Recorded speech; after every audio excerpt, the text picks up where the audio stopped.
Olá, pessoal, tudo bem? Bem-vindos ao canal Ler Audiobook Além das Páginas. Dizem que nossa atenção é o bem mais precioso que temos. No livro Foco Roubado, vamos descobrir juntos como resgatar esse tesouro perdido. Vamos à nossa leitura audição? Força número 1. O aumento da velocidade da mudança de tarefas e da filtragem. Não entendo o que você está pedindo, insistiu o vendedor em uma loja Target de Boston. Estes são os telefones mais baratos que vendemos. Eles têm uma internet super lenta. É isso que você quer, não é? Não, respondi. Quero um telefone que não consiga acessar a internet de jeito nenhum. Ele ficou estudando o verso da caixa, parecia confuso. Este aqui é bem lento. Talvez consiga baixar seu e-mail, mas não vai. E-mail também é internet, retruquei. Vou ficar fora 3 meses e estou fazendo isso de propósito, para ficar totalmente offline. Meu amigo Intias já havia me dado seu velho laptop quebrado, que fazia anos que não conseguia mais conexão com a internet. Parecia ter vindo direto do set de filmagem da série Jornada nas Estrelas, a versão original, como um vestígio de alguma visão abortada do futuro. Decidi que iria usá-lo para finalmente escrever o romance que vinha planejando havia anos. Agora, o que eu precisava era de um telefone para que pudesse ser encontrado em caso de emergência pelas 6 pessoas às quais deixaria o número. Eu precisava poder dispensar qualquer tipo de opção de internet. Assim, se acordasse às 3 horas da manhã e de repente minha determinação falhasse e eu tentasse me conectar, não teria como fazê-lo, por mais que tentasse. Quando explicava meu plano para as pessoas, obtinha uma das 3 reações a seguir. A primeira era como a do vendedor da Target. Pareciam não conseguir processar direito o que eu estava dizendo. Pensavam que eu queria reduzir meu uso da internet. Achavam tão bizarra a ideia de ficar completamente offline que eu precisava explicar isso várias vezes. Você está dizendo que quer um telefone que não tenha nenhuma internet? Ele indagava. E por que você iria querer isso?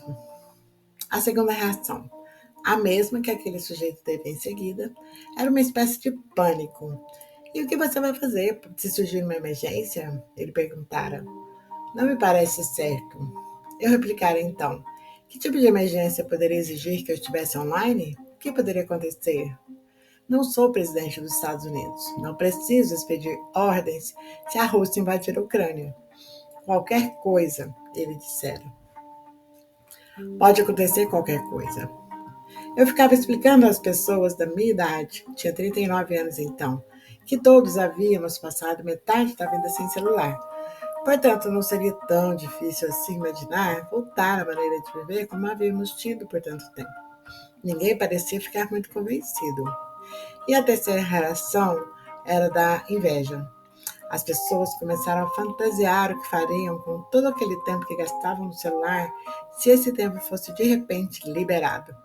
Começavam listando o número de horas que a opção tempo de tela da Apple dizia que eles gastavam por dia no celular. Para um norte-americano médio, são 3 horas e 15 minutos. Nós tocamos nossos celulares 2.617 vezes a cada 24 horas. Às vezes, as pessoas mencionavam com nostalgia algo que adoravam fazer, mas haviam abandonado, tocar um pouco de piano, por exemplo, e ficavam com o olhar perdido. Não consegui nada na tarjeta. Por ironia, precisei encomendar online o que parecia ser o último celular sem acesso à internet que restava nos Estados Unidos. É chamado de Jitterbug. É projetado para pessoas muito idosas e cumpre também o papel de um dispositivo médico de emergência. Abri a caixa e ri quando vi aqueles botões gigantes e pensei que haveria uma vantagem adicional.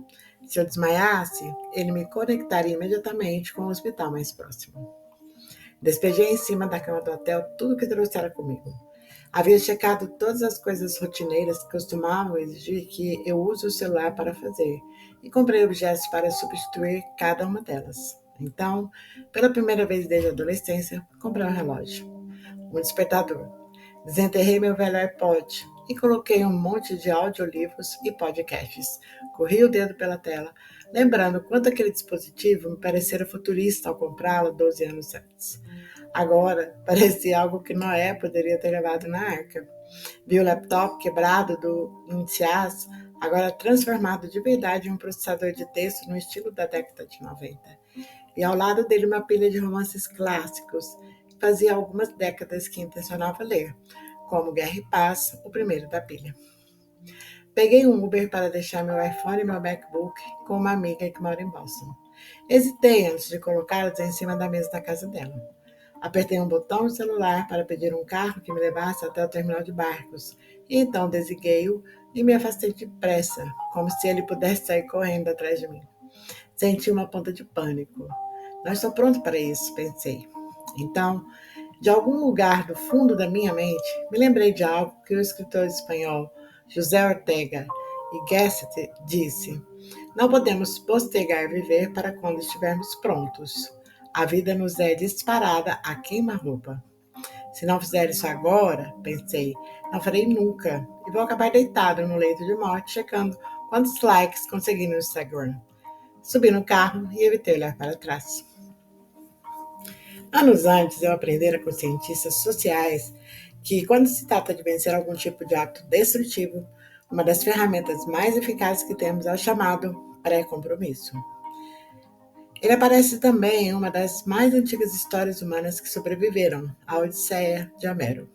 Homero conta que havia um trecho de mar no qual os marinheiros sempre morriam, e por uma estranha razão. É que viviam no oceano duas sereias, uma mistura singularmente atraente de mulher e peixe, que com seu canto atraíam os marinheiros para que as seguissem no oceano. Então, quando estes mergulhavam atraídos para uma aventura sexual marinha, afogavam-se. Um dia, porém, o herói da história, Ulisses, concebeu uma maneira de vencer essas tentadoras criaturas. Antes que o navio se aproximasse do trecho marítimo das sereias, ordenou que os membros da tripulação o amarrassem ao mastro, bem firme, mãos e pés. Não conseguia se mover. Quando ouviu o canto das sereias, por mais que Ulisses desejasse mergulhar no mar, não teve como. Eu já havia usado essa técnica quando tentava perder peso. Costumava comprar um monte de alimentos com carboidratos e dizia a mim mesmo que seria forte o suficiente para comê-los bem devagar e com moderação. Só que acabava devorando-os às 2 horas da manhã. Então parei de comprar. Às 2 da manhã, jamais me disporia a sair da cama e ir até uma loja de conveniência para comprar Pringles. O eu que existe no presente, neste momento, quer ir atrás de suas metas mais profundas. Quer ser uma pessoa melhor. Mas você sabe que é falível e pode muito bem ceder à tentação. Então você se apega à versão futura de você. Limita suas escolhas. Amarra-se ao mastro. Houve uma pequena gama de experimentos científicos para ver se isso de fato funcionava, pelo menos no curto prazo. Por exemplo, em 2003, uma professora de psicologia chamada Molly Crockett entrevistei-a em Yale. Colocou um bando de homens no laboratório e dividiu-os em 2 grupos. Todos iriam enfrentar um desafio. Disseram a eles que poderiam, se quisessem, ver imediatamente uma foto mais ou menos sexy, mas que se fossem capazes de esperar sem fazer nada durante um breve tempo, poderiam ver uma foto super sexy. O primeiro grupo foi instruído a usar sua força de vontade e a se disciplinar naquele momento. Mas ao segundo grupo foi dada a chance de, antes de entrar no laboratório, fazer um pré-compromisso. Expressar em voz alta a decisão de que iriam se controlar e esperar, a fim de poder ver a foto super sexy. O que os cientistas queriam saber era se os homens que haviam assumido o pré-compromisso iriam se conter mais e por mais tempo do que os homens que não haviam assumido. O que se viu é que o pré-compromisso foi muito bem sucedido. Tomar a clara decisão de fazer alguma coisa e prometer mantê-la tornou os homens significativos e melhores em se conter. Nos anos seguintes, os cientistas demonstraram o mesmo efeito em uma ampla gama de experimentos. Minha viagem a Provincetown foi uma forma radical de pré-compromisso, e do mesmo jeito que a façanha de Ulisses, também começou em um barco. Assim que a balsa para Provincetown partiu, Olhei para trás, na direção do porto de Boston, com a luz de maio refletida na água. Acomodei-me na parte de trás da embarcação, perto de uma bandeira dos Estados Unidos, molhada e tremulando ao vento, e fiquei vendo a espuma do oceano borrifando atrás de nós. Depois de uns 40 minutos, Provincetown começou a surgir no horizonte, quando o pináculo do monumento aos peregrinos ficou visível. Provincetown é uma faixa de areia longa e exuberante, onde os Estados Unidos se projetam no Oceano Atlântico. É a última parada, o final da estrada. Segundo o escritor Henry David Thoreau, você pode ficar ali e sentir os Estados Unidos inteiro às suas costas. Senti uma leveza inebriante, e quando a praia apareceu entre a espuma das ondas, comecei a rir, sem saber bem porquê. Estava quase bêbado de exaustão. Tinha 39 anos e trabalhava sem pausa desde os 21. Praticamente nunca tirei férias. Fiquei me entupindo de informações em todas as minhas horas de vigília, a fim de me tornar um escritor mais produtivo. E começava a achar que meu modo de vida era um pouco parecido com o processo pelo qual, em uma fazenda, um ganso é obrigado a comer grandes quantidades para que transformem seu fígado em patê de foie gras. Nos 5 anos anteriores, viajara quase 130 mil quilômetros, pesquisando, escrevendo e falando a respeito de 2 livros. Todos os dias, o dia todo, eu tentava absorver mais informações, entrevistar mais gente, aprender mais, falar mais, e agora me via saltando de um tópico a outro de maneira maníaca, como um disco que riscou de tanto usar, e achando difícil reter o que quer que fosse. Vinha me sentindo cansada há tanto tempo que tudo o que queria era descobrir como escapar disso. Quando as pessoas começaram a desembarcar, ouvi um toque de nova mensagem soar em algum lugar do barco e instintivamente procurei meu celular no bolso. Senti uma ponta de pânico. Cadê meu celular? E então me lembrei e ri. Nessa hora, me lembrei da primeira vez na vida que vi um celular.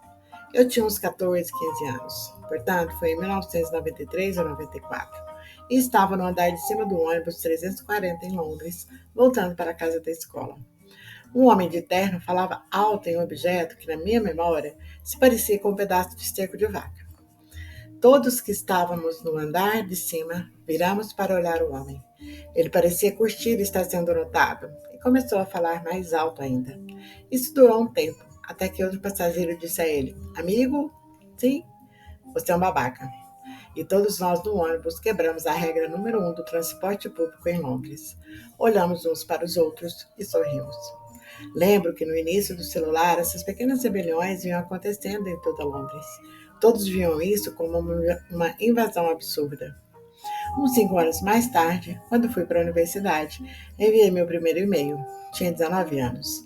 Escrevi umas poucas frases, cliquei em enviar e esperei para ver se sentia alguma coisa. Não brotou nenhuma empolgação. Queria entender por que tanto rebuliço com a novidade do e-mail.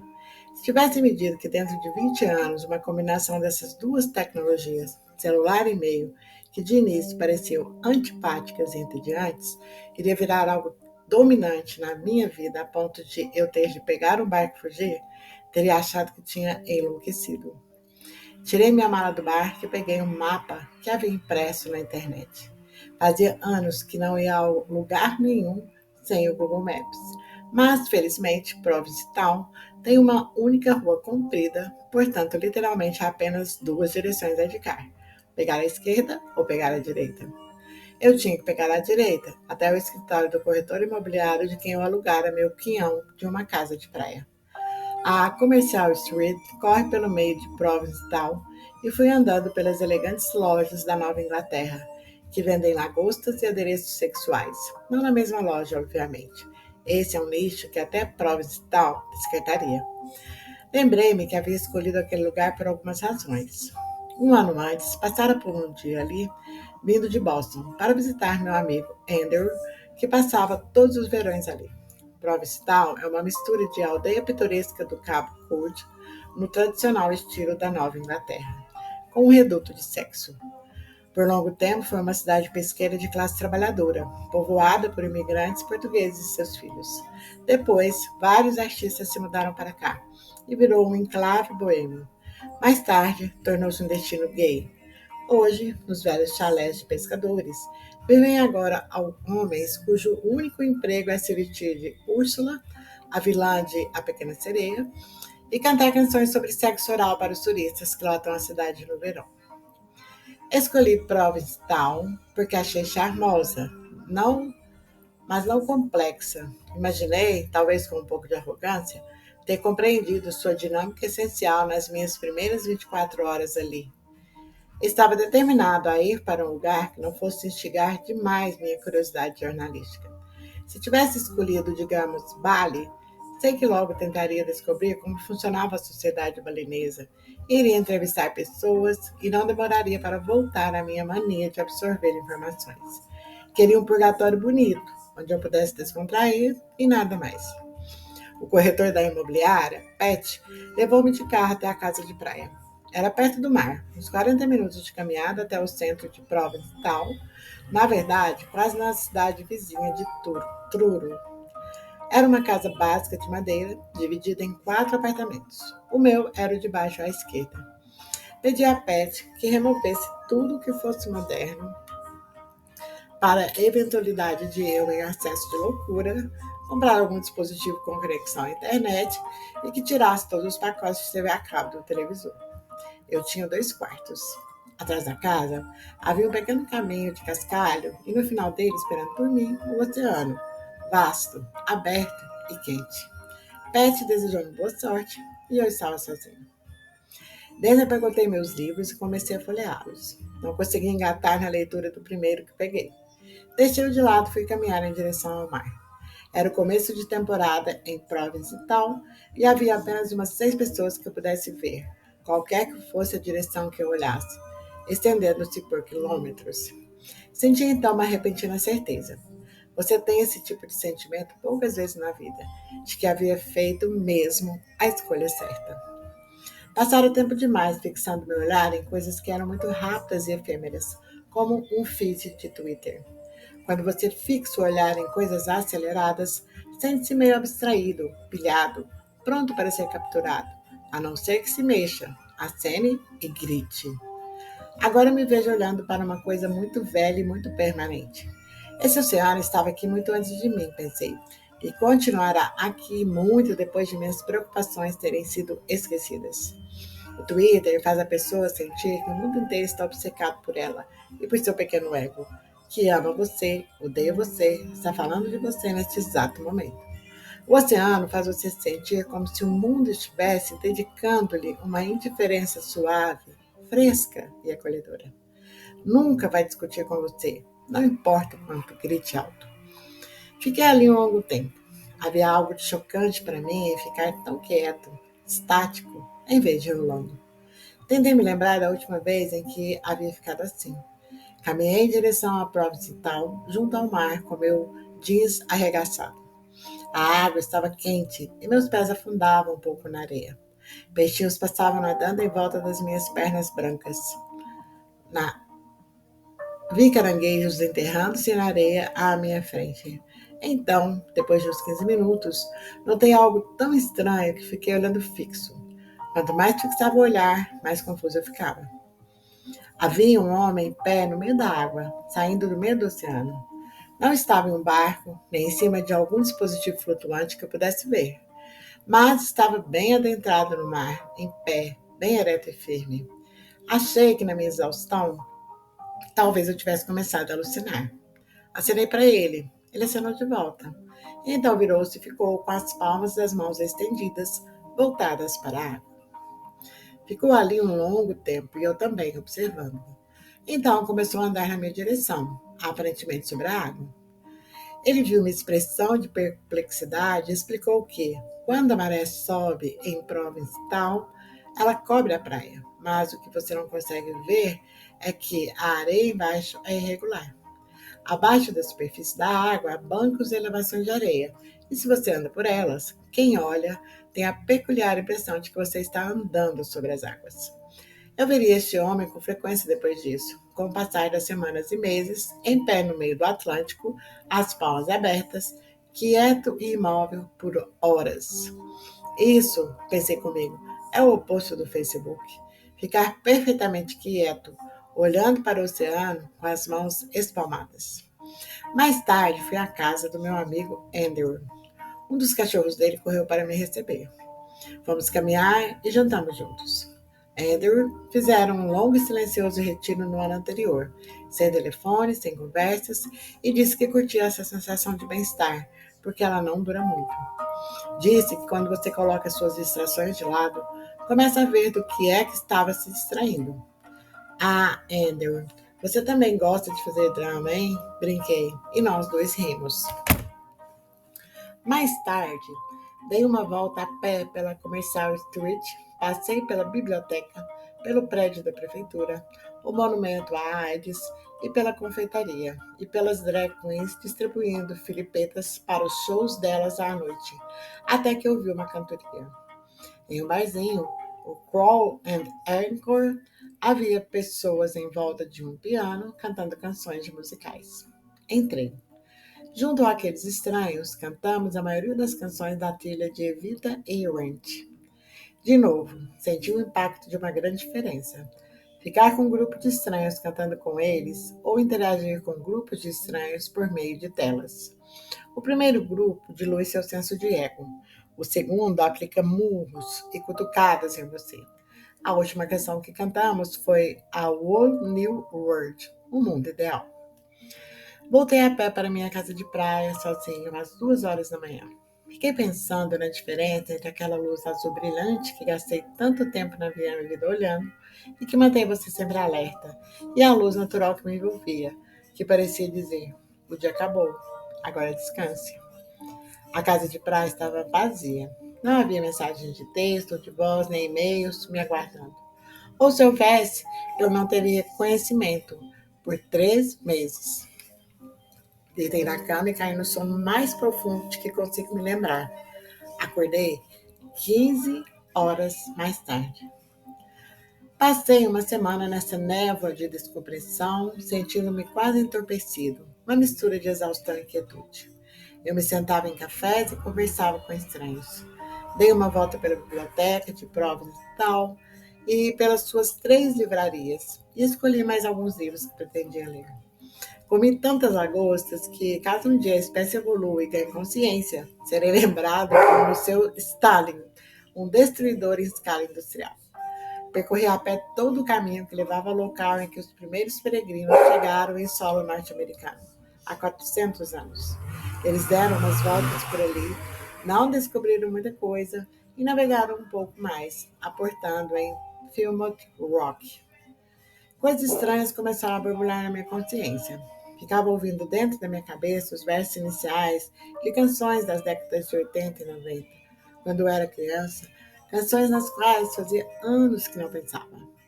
Cat Among the Pigeons, do Bros, banda inglesa, ou The Day We Caught the Train, da banda Ocean Color Sense. Sem Spotify, não podia ouvir essas músicas inteiras, então as cantarolava baixinho enquanto andava na praia. A cada quantas horas brotava em mim uma sensação não familiar e então me perguntava: o que é isso? Ah, sim, tranquilidade. Mas você apenas se livrou de 2 pedaços de metal. Por que isso cria uma sensação tão diferente? Era como se eu tivesse passado anos segurando 2 bebês berrando de cólica no colo e agora eles tivessem sido entregues a uma babá e seus berros e vômitos tivessem saído de cena. Tudo desacelerou em mim. Normalmente costumava acompanhar as notícias de hora em hora, o que significava um pinga-pinga constante de factoides que geravam ansiedade, fazendo com que tentasse juntar tudo em algo que fizesse algum sentido. Em Provincetown, não dava mais para fazer isso. Toda manhã eu comprava 3 jornais e me sentava para lê-los, e ficava sabendo das últimas notícias apenas no dia seguinte.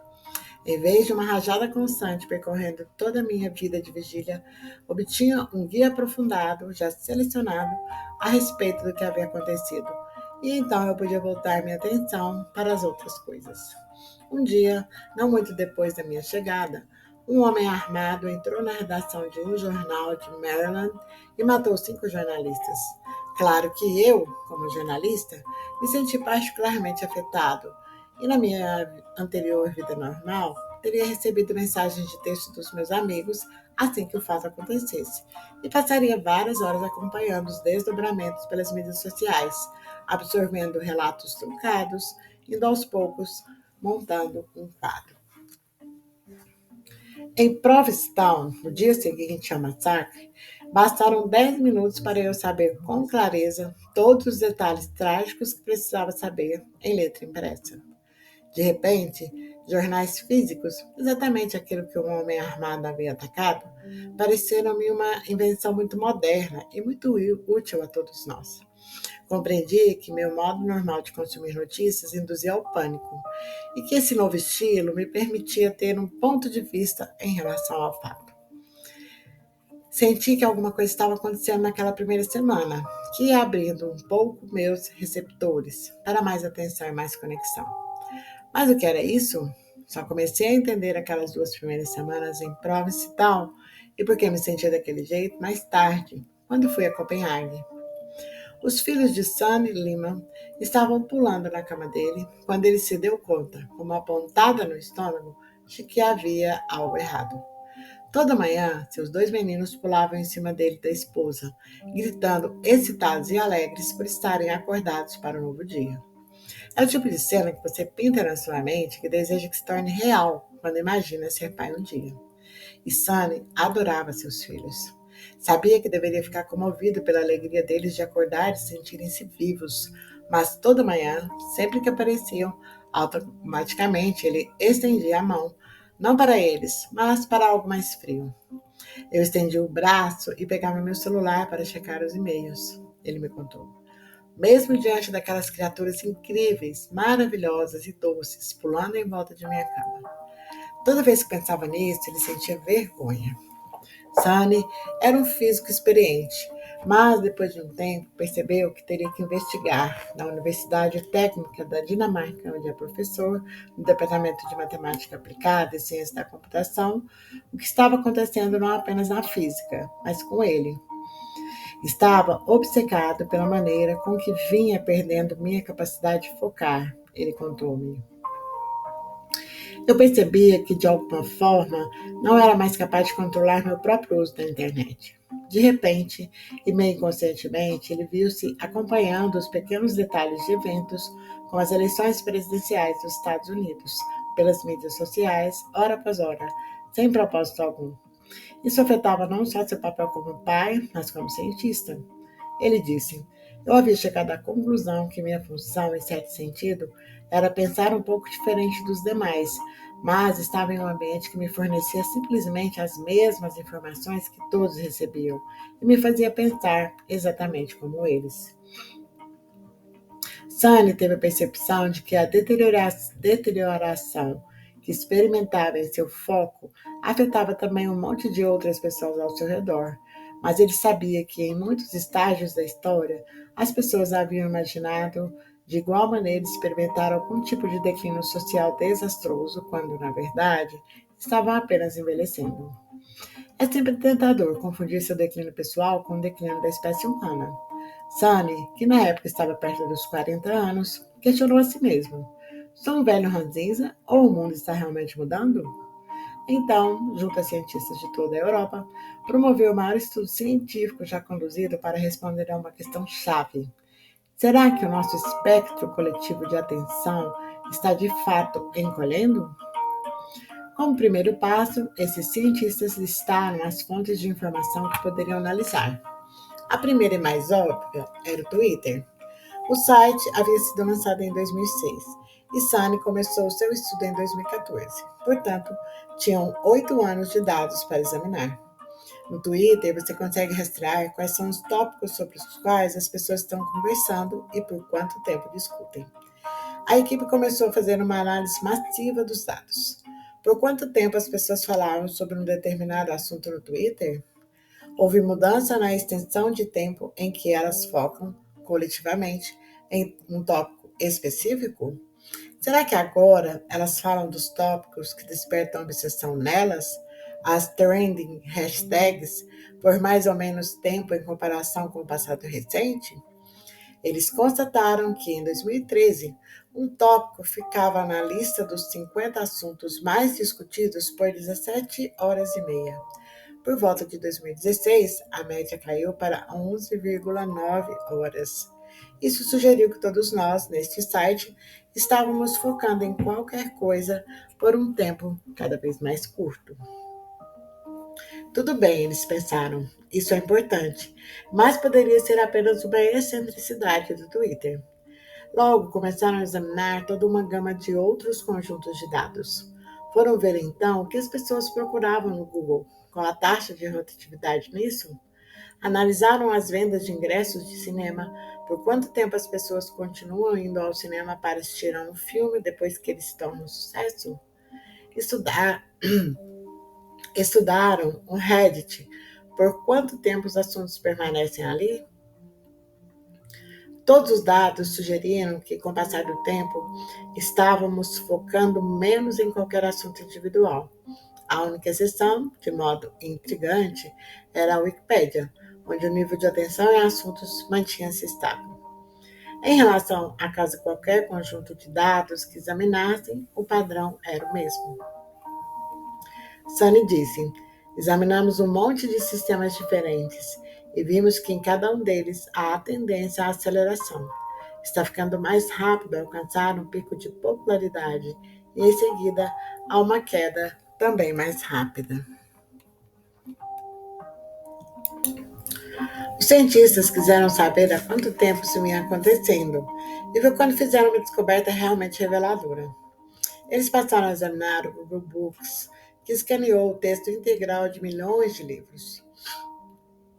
Sunny e sua equipe decidiram analisar livros escritos entre a década de 1880 e os dias de hoje, usando uma técnica matemática. A expressão científica para ela é detecção de n-gramas, que detecta a ascensão e queda de novas expressões e assuntos no texto. É o equivalente, no passado, de localizar as hashtags. Os computadores conseguem detectar novas expressões conforme elas surgem. Pense, por exemplo, em Harlem Renaissance, Renascimento de Harlem, ou no Deu Brexit sem acordo. E então medem por quanto tempo elas são discutidas e com que rapidez desaparecem das discussões. Foi uma maneira de descobrir por quanto tempo as pessoas que vieram antes de nós falavam a respeito de um novo tópico. Quantas semanas ou meses levavam para se cansar e passar ao similar ao do Twitter. Década após década, por mais de 130 anos, os assuntos surgiam e desapareciam cada vez mais rápido. Quando viu os resultados, Sally me contou o que havia pensado.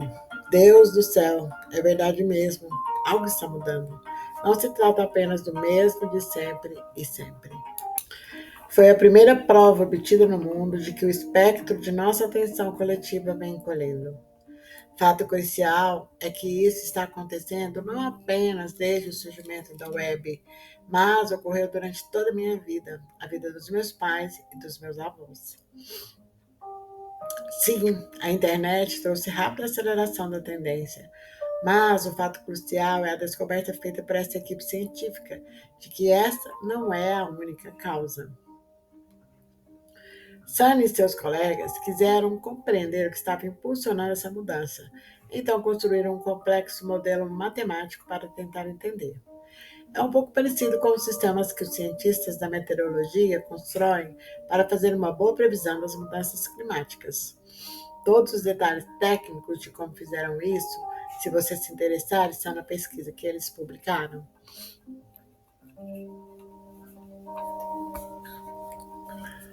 O modelo é concebido para descobrir o que você pode fazer com os dados para que cresçam e diminuam em taxas cada vez mais rápidas, de maneiras que lembrem o declínio na atenção coletiva que estavam documentando.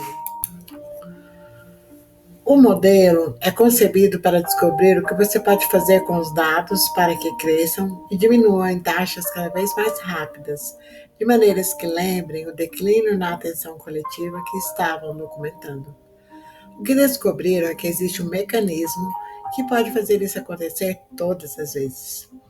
Você tem simplesmente que inundar o sistema de mais informações. Quanto mais informação você bombeia nele, menos tempo as pessoas conseguem focar em qualquer parte individual dele. É uma explicação fascinante das razões pelas quais essa aceleração está acontecendo, Sunny comentou. Hoje, simplesmente há mais informação no sistema. Ou seja, se você pensa em como eram as coisas há 100 anos, levava tempo para uma notícia circular. Se houvesse uma catástrofe de grande porte em um fiord norueguês, eles teriam que ir do fiord até Oslo. Alguém precisaria escrever a respeito, e lentamente a notícia percorreria o globo. Compare isso com o massacre de 2019 na Nova Zelândia, quando um racista depravado começou a matar muçulmanos em uma mesquita, e isso foi literalmente transmitido ao vivo, de modo que qualquer um podia assistir, onde quer que estivesse. Uma maneira de pensar nisso, afirmou Sunny, é que no presente momento é como se estivéssemos bebendo água de uma mangueira de bombeiros. Isto é, chega coisa demais até nós. Estamos imersos por informação.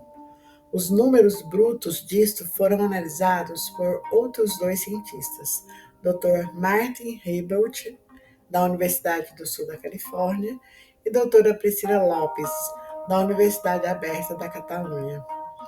Imagine-se lendo um jornal de 85 páginas.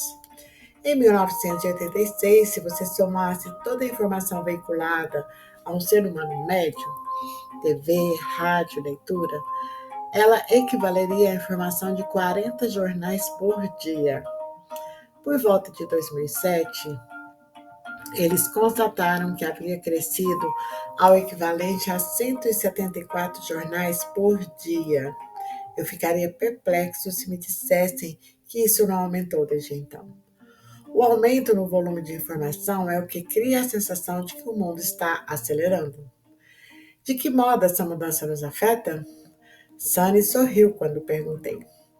Há esse aspecto da velocidade que cria uma sensação incrível. Parte da razão pela qual nos sentimos absorvidos nisso é que se trata de algo impressionante, certo? Você sente que está conectado ao mundo inteiro e que é capaz de saber e aprender qualquer coisa que aconteça a respeito de um assunto. Mas estamos dizendo a nós mesmos que somos capazes de ter uma expansão massiva na quantidade de informações a qual estamos expostos e na velocidade com a qual ela chega a nós, sem custos. Isso é ilusório. Isso causa exaustão. Mais importante, disse Sunny, é o que estamos sacrificando em profundidade em todas as dimensões. Profundidade exige tempo, e profundidade exige reflexão. Se você tem que acompanhar tudo e enviar e-mails o tempo todo, não sobra tempo para alcançar profundidade. A profundidade em relacionamentos também exige tempo, exige energia, exige períodos de tempo extensos e exige compromisso. Exige atenção, certo? Todas essas coisas que exigem profundidade estão sofrendo. Estamos sendo trazidos cada vez mais para a superfície. Havia uma frase no artigo científico de Sunny, no resumo de seus achados, que ficou repercutindo na minha cabeça. Dizia que estamos, coletivamente, experimentando um exaurimento mais rápido dos recursos de atenção. Quando li isto, entendi o que havia experimentado em Provincetown. Estava, pela primeira vez na vida, vivendo dentro dos limites dos meus recursos de atenção. Estava absorvendo a quantidade de informação que era realmente capaz de processar, de pensar a respeito e de contemplar, e não mais. A torneira das informações estava fechada. Em vez disso, eu bebericava água no ritmo que escolhia. Sunny é um dinamarquês sorridente, afável, mas quando perguntei como essas tendências vão se desenvolver no futuro, seu corpo ficou tenso e seu sorriso virou uma contração de lábios. A gente vem acelerando há muito tempo e com certeza estamos cada vez mais perto de nossos limites, sejam quais forem, disse. Essa aceleração, acrescentou, não vai continuar indefinidamente. Há um limite físico para a rapidez com que as coisas podem se mover. Isso deve parar em algum ponto, mas de momento não vejo nenhuma desaceleração. Pouco antes de conhecê-lo, Sunny viu uma fotografia de Mark Zuckerberg, o fundador do Facebook, em pé diante de uma sala com pessoas que usavam, todas elas, headsets da realidade virtual. Ele era o único ali na realidade real, olhando para elas, sorrindo, circulando altivamente por ali. Ao ver a foto, disse Sunny, fiquei pensando, merda, isso é uma metáfora do futuro. Se não conseguirmos mudar o curso, Sunny receia que iremos em direção a um mundo no qual haverá uma classe de pessoas de elite muito conscientes dos riscos à sua atenção e que vão encontrar maneiras de viver dentro de seus limites. E haverá o resto da sociedade com menos recursos de resistir à manipulação, pessoas que viverão cada vez mais dentro de seus computadores, cada vez mais manipuladas. Depois de chegar a essa conclusão, Sunny mudou radicalmente seu modo de vida. Parou de usar todas as mídias sociais, exceto o Twitter, que ele checa apenas uma vez por semana, aos domingos. Parou de assistir à TV. Parou de obter notícias das mídias sociais. Em vez disso, fez uma assinatura de jornal. Agora, lê muito mais livros. Como sabemos, tudo que tem a ver com autodisciplina não é algo que se corrige e então fica corrigido para sempre, disse. Penso que a primeira coisa que temos que entender é que se trata de uma batalha ininterrupta. E me contou que foi útil para ele desencadear uma mudança filosófica na maneira de abordar a vida. Em geral, a gente quer achar a saída mais fácil, mas o que nos deixa felizes é fazer uma coisa que seja um pouco mais difícil. O que está acontecendo com nossos celulares é que colocamos no bolso uma coisa que fica conosco o tempo todo e sempre nos oferece algo fácil de fazer, em lugar da coisa importante. Ele olhou para mim e sorriu. Quis dar a mim mesmo uma chance de escolher algo mais difícil. O estudo de Sunner é pioneiro, portanto, fornece apenas uma pequena base de evidências. Mesmo assim, conforme fui mais fundo, encontrei duas áreas de investigação científica relacionadas que me ajudaram a entender isso melhor. A primeira delas vem, de maneira intrigante, de estudos que investigam se somos de fato capazes de aprender leitura dinâmica. Várias equipes de cientistas passaram anos pesquisando a respeito. Será que podemos fazer com que humanos leiam as coisas realmente rápido? Eles descobriram que é possível, mas que sempre envolve um custo.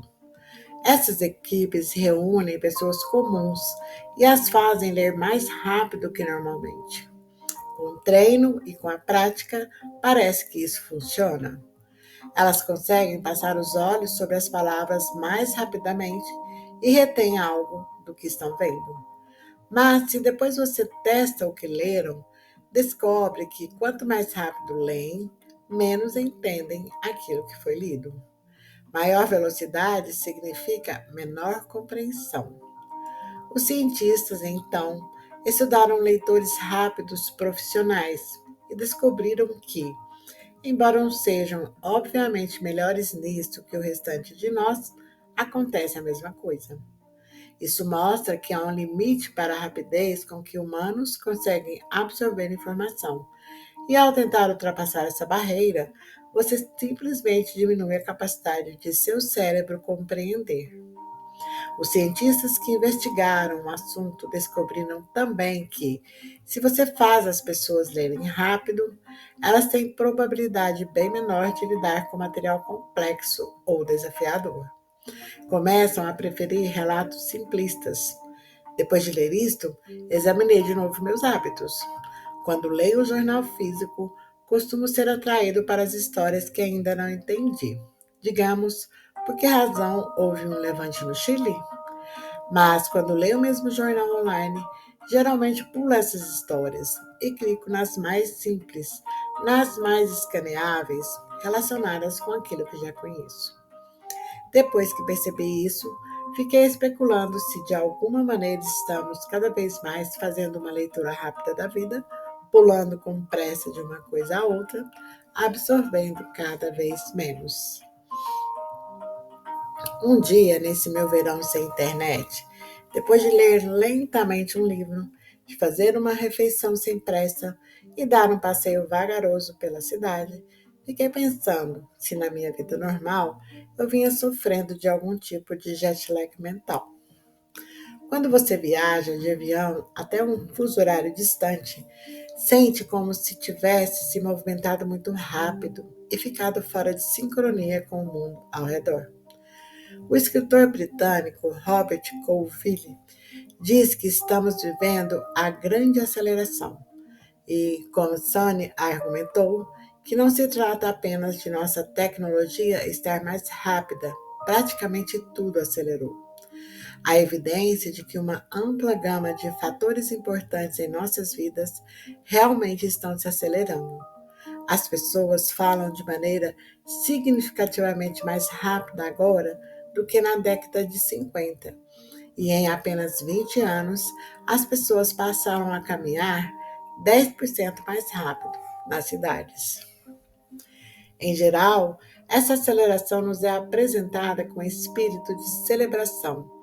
O slogan de publicidade original do BlackBerry era: qualquer coisa que vale a pena fazer mais rápido. Internamente, no Google, o slogan não oficial da equipe é: se você não é rápido, tá ferrado. Mas há uma segunda maneira pela qual os cientistas têm aprendido que o fato de a sociedade pisar fundo no acelerador está afetando nossa atenção. Vem do estudo daquilo que acontece com o foco não quando aceleramos, mas ao contrário, quando desaceleramos de propósito. Um dos principais especialistas nesse assunto é Guy Cleston, professor de ciências da aprendizagem na Universidade de Winchester, que entrevistei em Sussex, na Inglaterra. Ele tem analisado o que acontece com o foco de uma pessoa se ela se envolve em práticas deliberadamente lentas, como yoga, tai chi ou meditação, segundo mostra uma ampla gama de estudos científicos, e tem comprovado que elas melhoraram significativamente nossa capacidade de prestar atenção. Perguntei a ele por quê. Respondeu que precisamos encolher o mundo para que se encaixe na nossa largura de banda cognitiva. Se você vai rápido demais, sobrecarrega suas capacidades e elas se degradam. Mas quando pratica mover-se a uma velocidade compatível com a natureza humana e introduz isso na vida cotidiana, começa a treinar sua atenção e seu foco. É por isso que essas disciplinas deixam você mais inteligente. Não é porque você recita mantras ou usa túnicas cor de laranja. A lentidão, ele explicou, alimenta a atenção. A velocidade acaba com ela. Em algum nível, em Provincetown, tive a sensação de que isso era verdade. Então decidi tentar práticas lentas. Da primeira vez que fui ver o meu professor de yoga, Stefan Pistelli, disse a ele: isso vai ser como ensinar yoga a Stephen Hawking após sua morte. Expliquei que eu era um monte de carne imobilizada, destinada apenas a ler, escrever e, de vez em quando, caminhar. Ele riu e disse: vamos ver o que dá para fazer. E assim, todo dia, durante 1 hora, sob a orientação dele, movimentei meu corpo lentamente de maneiras que jamais havia feito antes. No início, achei aquilo um tédio e tentei atrair Stefan a discutir um pouco de política e filosofia. Com delicadeza, ele sempre retomava a aula enquanto eu continuava tentando me mover, assumindo uma forma estranha de pretzel que eu nunca havia tentado antes. No final do verão, era capaz de ficar em silêncio por 1 hora com meus pensamentos. Depois, às vezes sob a orientação de Stefan, meditava por 20 minutos, uma prática que eu tentara em vários estágios da vida, mas que sempre abandonara. Senti uma espécie de lentidão espalhando-se pelo meu corpo. Senti que meu batimento cardíaco ficou mais lento, que meus ombros, que normalmente ficam sempre tensionados, relaxavam. Mas, mesmo quando senti o alívio físico dessa desaceleração, ela era sempre seguida por uma espécie de culpa borbulhante.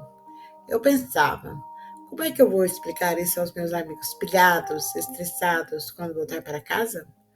Como é que nós todos podemos mudar de vida para nos sentirmos mais desse jeito? Como é que você desacelera em um mundo cada vez mais acelerado? Comecei a me fazer uma pergunta óbvia. Se a vida acelerou e ficamos sobrecarregados de informações, a ponto de sermos cada vez menos capazes de focar em qualquer coisa, por que nossa reação contrária a isso foi tão pequena? Por que não tentamos desacelerar as coisas até chegar a um ritmo em que pudéssemos pensar com clareza? Fui capaz de encontrar a primeira parte de uma resposta a essa questão, e apenas a primeira parte, ao entrevistar o professor R. Muller. Ele é o ganhador de um dos principais prêmios de neurociência no mundo e estava trabalhando em pesquisa cerebral de ponta quando fui vê-lo em seu gabinete no Instituto de Tecnologia de Massachusetts. Ele me disse com franqueza que, em vez de reconhecer nossas limitações e tentar viver dentro delas, decidimos, em massa, cair em uma imensa ilusão. Existe um fato crucial, disse ele, que todo ser humano precisa entender. E tudo mais que explicou deriva disto. Seu cérebro só consegue produzir 1 ou 2 pensamentos por vez em sua mente consciente. É isso. Somos muito específicos. Temos uma capacidade cognitiva muito limitada. Isso se deve à estrutura fundamental de nosso cérebro, que não vai mudar. Mas, em vez de reconhecer isso, foi o que me disse. Inventamos um mito. O mito é que somos realmente capazes de pensar em 3, 5, 10 coisas ao mesmo tempo. Para fingir que as coisas são desse jeito, adotamos um termo que não se destinava a ser usado para seres humanos. Na década de 1960, cientistas da computação inventaram máquinas com mais de um processador, que de fato eram capazes de fazer 2 coisas ou mais ao mesmo tempo. Eles chamaram esse poder de máquina de multitarefa. Então pegamos esse conceito e decidimos aplicá-lo a nós mesmos. Quando eu ouvi essa afirmação de Earl, de que nossa capacidade de fazer várias coisas ao mesmo tempo é uma ilusão, empaquei. E não podia estar certo, pensei, porque eu mesmo tenho feito várias coisas ao mesmo tempo. E na realidade isso é bem frequente. Eis o primeiro exemplo que me veio à mente. Costumo checar meus e-mails enquanto penso no próximo esboço do meu livro e planejo uma entrevista que pretendo fazer mais tarde no mesmo dia. Faço tudo isso sentado na privada. Perdoe-me por colocar essa imagem na sua mente. O que há de fantasioso nisto? Alguns cientistas também estão do meu lado nesta minha primeira impressão intuitiva. Acreditaram ser possível a pessoa fazer várias tarefas complexas simultaneamente. Então começaram a levar pessoas a laboratórios, instruindo-as a fazer várias coisas ao mesmo tempo e monitorando como se saíam. O que os cientistas descobriram é que quando as pessoas acham que estão fazendo várias coisas ao mesmo tempo, na realidade elas estão, como Earl explicou, fazendo um simples malabarismo. Elas vão e voltam. Não percebem essa alternância porque o cérebro delas meio que encobre isso, para criar uma experiência ininterrupta de consciência. Mas o que elas estão mesmo fazendo é passar de uma coisa a outra e reconfigurando seus cérebros momento a momento, tarefa a tarefa. E isso é possível, mas envolve um custo. Ele explicou que existem 3 maneiras pelas quais essa alternância constante acaba degradando sua capacidade de focar. A primeira é chamada de efeito do custo da mudança. Existe ampla evidência científica disso. Imagine que você está fazendo sua declaração de imposto de renda e recebe uma mensagem de texto e dá uma lida rápida, só de relance, digamos 5 segundos, e então volta à sua declaração. Nessa hora, seu cérebro tem que se reconfigurar para ir de uma tarefa a outra, disse ele. Você precisa se lembrar do que estava fazendo antes e se lembrar do que pensou a respeito. Isso leva um tempinho. Nessa situação, a evidência mostra que seu desempenho cai. Você fica mais lento. Tudo em razão de alternar tarefas. Portanto, se você checa suas mensagens de texto a toda hora enquanto tenta trabalhar, está não só perdendo os pequenos lapsos de tempo que gasta olhando as mensagens, está perdendo também o tempo que leva para voltar a focar, o que pode ser mais longo. Ele disse: se você gasta boa parte do seu tempo não exatamente pensando, mas passando de uma coisa a outra, isso é simplesmente desperdiçar tempo de processamento cerebral.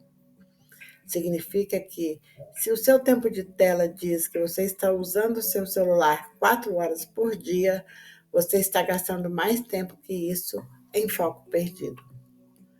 Quando Earl fez esta afirmação, achei que deveria ser um efeito pequeno, um desvio minúsculo na sua atenção.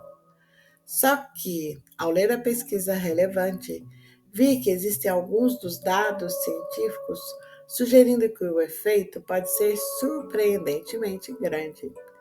Por exemplo, um pequeno estudo encomendado pela Hewlett Packard examinou o QI de seus funcionários em 2 situações. Primeiro, testaram o QI quando não estavam sendo dispersados ou interrompidos. Depois, aplicaram o teste de QI quando recebiam e-mails e telefonemas.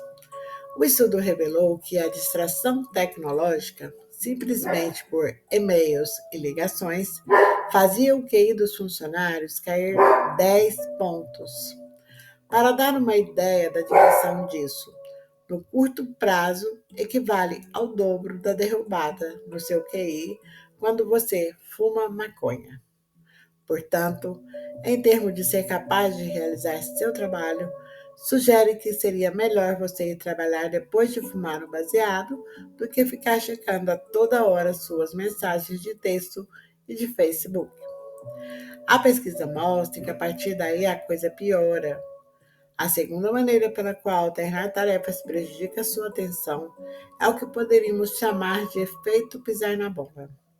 Quando você passa de uma tarefa para outra, alguns erros que de outro modo não aconteceriam começam a se insinuar, porque, Elwer explica, seu cérebro é propenso ao erro.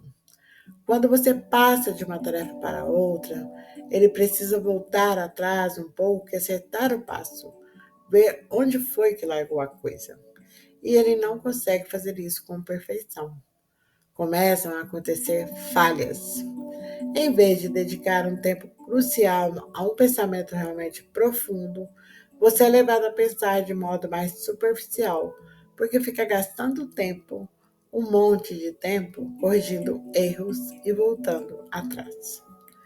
Depois, há um terceiro custo em achar que você é multitarefa, um custo que só é notado a médio ou a longo prazo e que podemos chamar de dreno de criatividade. É provável que você fique bem menos criativo. Por quê? Veja bem, de onde é que vem novos pensamentos e inovação? Error perguntou. Vem de seu cérebro moldar novas conexões a partir do que você vê, ouve e aprende. Sua mente, se lhe for dado um tempo livre, sem dispersões, vai repensar automaticamente tudo o que absorveu e começará a criar novos vínculos entre essas coisas. Tudo isso ocorre abaixo do nível de sua mente consciente, mas é nesse processo que brotam novas ideias e, de repente, dois pensamentos que você achava que não tinham conexão se juntam em uma nova relação. Nasce uma nova ideia, mas se você gasta um monte desse tempo de processamento cerebral alternando e corrigindo erros, Error explicou, está simplesmente dando ao seu cérebro menos oportunidades de levar seus vínculos associativos a novos lugares e a ter pensamentos que sejam de fato originais e criativos. Soube mais tarde de uma quarta consequência, baseada em um conjunto de evidências menor, que poderíamos chamar de efeito de diminuição da memória.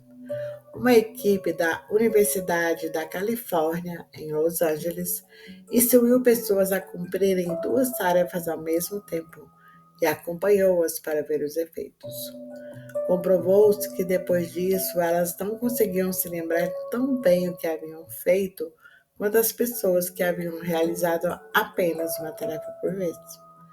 Parece que isso se dá porque é necessário espaço e energia mental para converter suas experiências em memórias.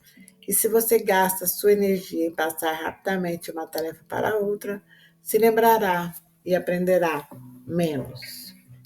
Portanto, se você gasta seu tempo mudando de tarefa toda hora, a evidência sugere que você será mais lento, cometerá mais erros, será menos criativo e se lembrará menos do que fez. Eu quis saber com que frequência a maioria de nós se envolve em alternâncias desse tipo? A professora Gloria Merck, do Departamento de Informática da Universidade da Califórnia, Irvine, que entrevistei, descobriu que o funcionário norte-americano médio dispersa-se em média uma vez a cada 3 minutos.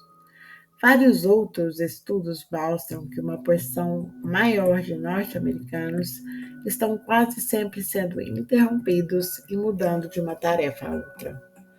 O trabalhador de escritório médio gasta hoje 40% de seu tempo de trabalho acreditando erroneamente que está em um multitarefa, o que significa que sofre todos esses custos em sua atenção e foco.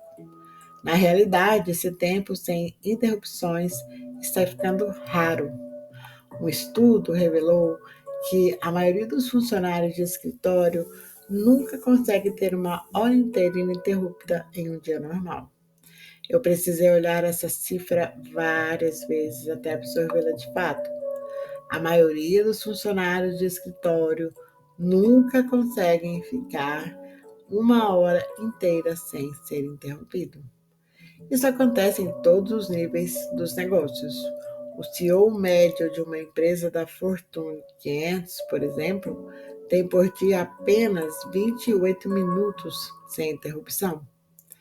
Sempre que se aborda esse problema na mídia, ele é descrito como multitarefa, mas acho equivocado usar esse velho termo de computação. Quando penso em multitarefa, vejo uma mãe sozinha na década de 90, tentando alimentar seu bebê e, ao mesmo tempo, atendendo a uma chamada do trabalho e cuidando da comida que está no fogo. Assisti um monte de séries ruins de comédia nos anos 90. Não imagino alguém atendendo uma ligação enquanto chega suas mensagens de texto. Usamos nossos celulares agora de maneira tão habitual que ninguém mais considera que realizar uma tarefa e ao mesmo tempo checar o celular seja multitarefa. Não mais do que achamos que coçar a bunda enquanto estamos em uma ligação seja multitarefa. Mas é. O simples fato de ter o celular ligado e receber mensagens de texto a cada 10 minutos enquanto tenta trabalhar já é uma forma de alternar tarefas. E esses custos começam a incidir para você também.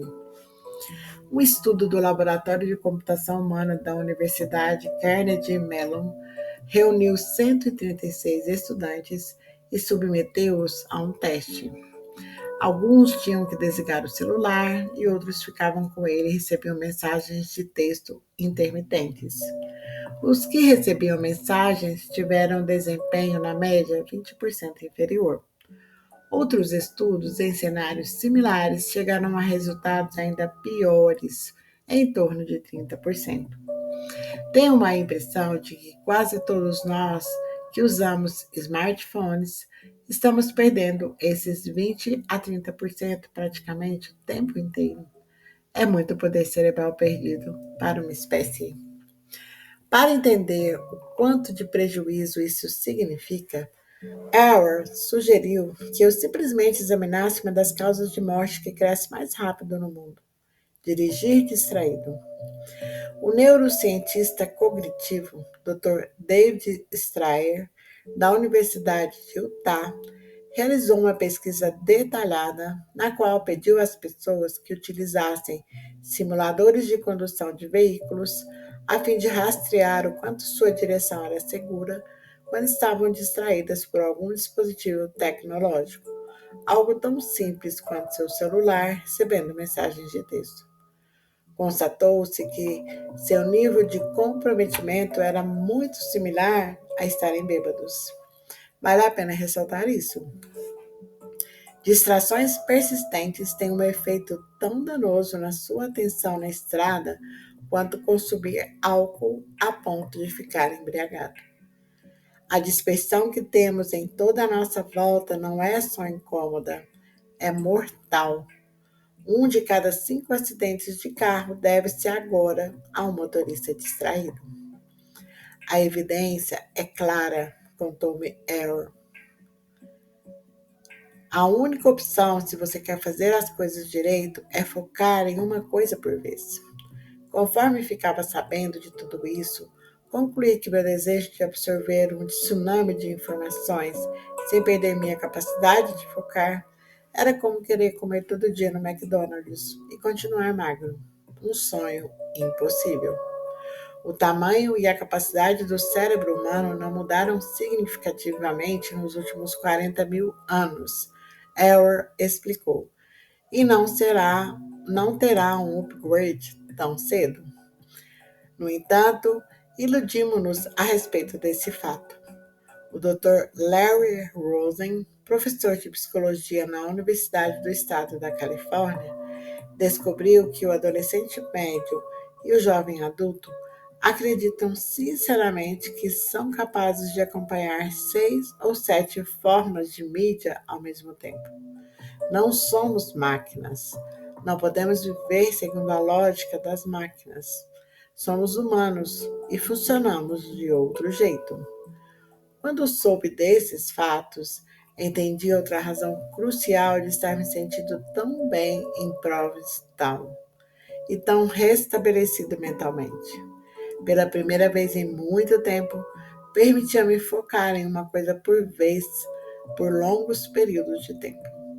Sentia uma espécie de imenso ganho na minha capacidade mental por estar respeitando os limites da minha mente.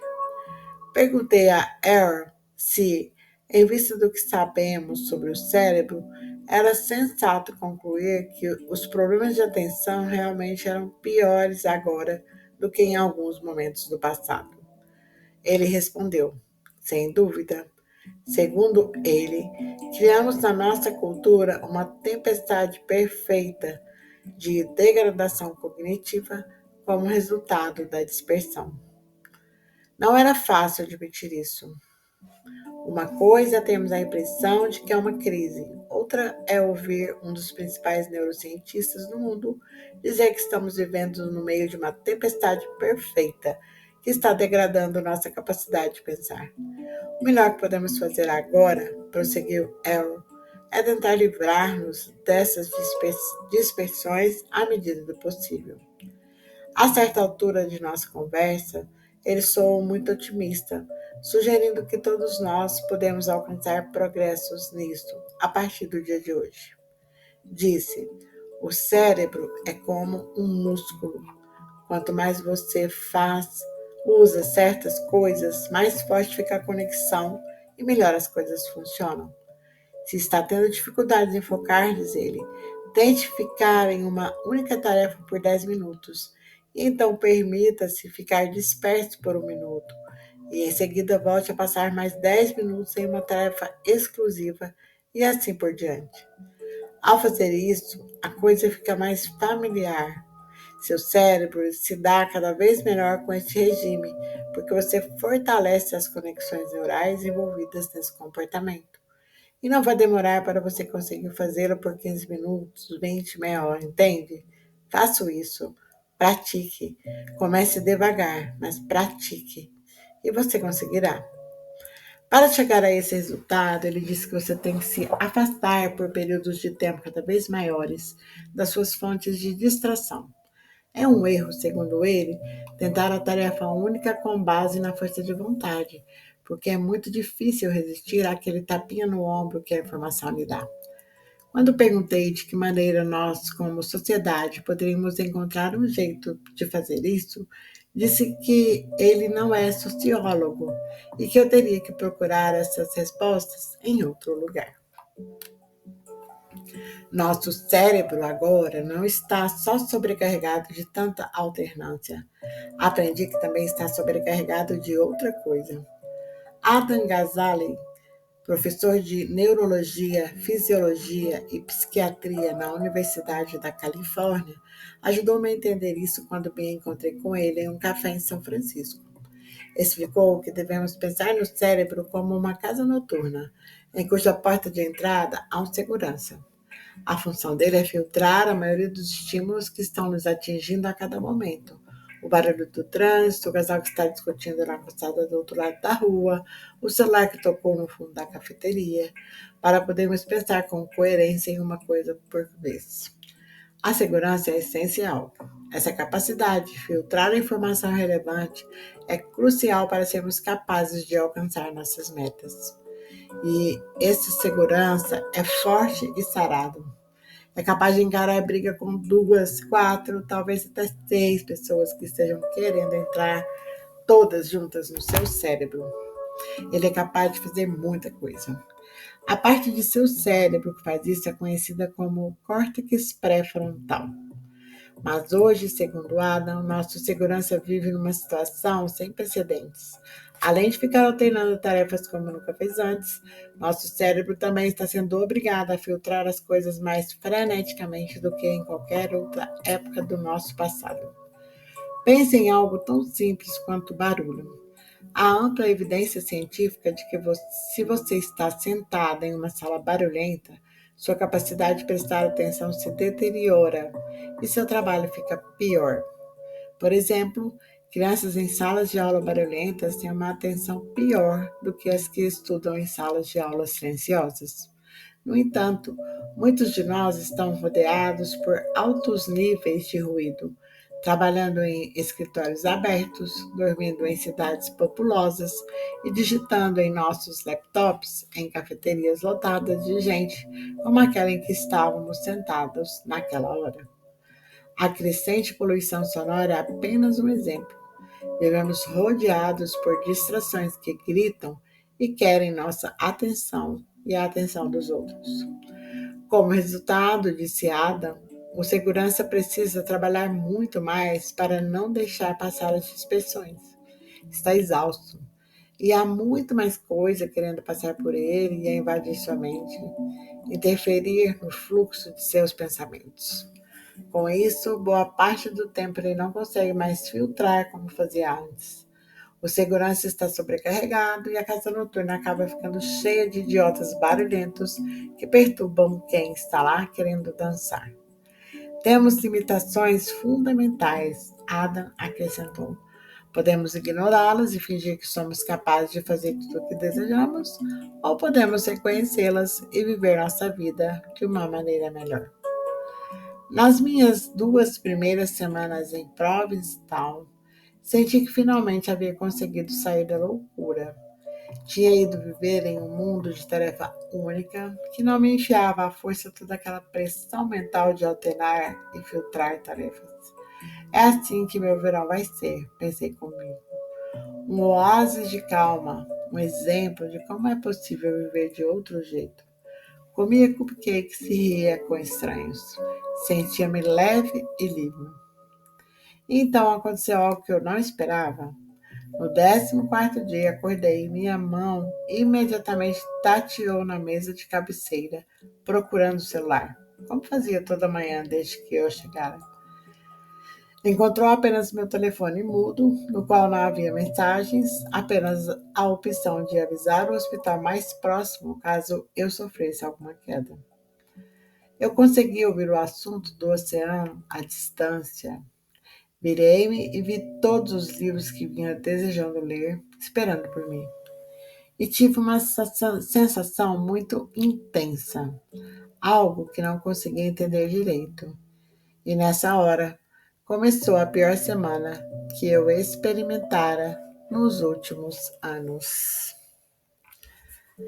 Esses capítulos são grandes, né, pessoal? Mas muito produtivo. Eu estou assim gostando muito, muito mesmo.